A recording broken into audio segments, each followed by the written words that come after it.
Kahit mawalan sila ng sponsor, nasa sa amin pa rin. Kasi Sa mahigit isang taon ba naman na nasa kanila ang dalawa, tsak napamahal na ng sobra sa kanilang buong pamilya. Isang mapagpalang araw po muli, ito na naman ang inyong ka-cute Janstot vlog upang magbigay mixing reaction video. Panoorin po ang kabuuan ng video na ito sa channel ni Sir Paul Pugong Biyahero.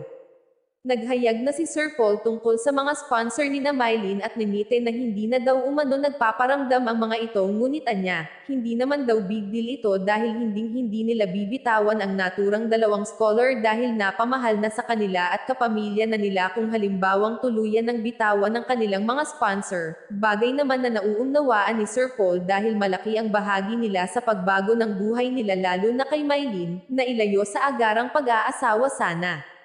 Again, panoorin po ang buong detalye sa vlog ni Sir Paul para makuha natin ang buong kwento. ang bata na ito ay hindi namin pababayaan. Ano po? Kahit mawalan sila ng sponsor, nasa sa amin pa rin. At nandito rin po kami para sa kanya. Siyempre, nandyan si Tita Pibi Love, nandyan din kami. Kasi pamilya na namin.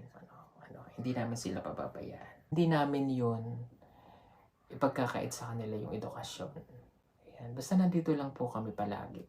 Tinutukoy po natin siyempre sila Mylene at saka si Ninita. So, kung yung mag-alala, ay wala nang sponsor yung bata, tuloy-tuloy yung pag-aaral niya. At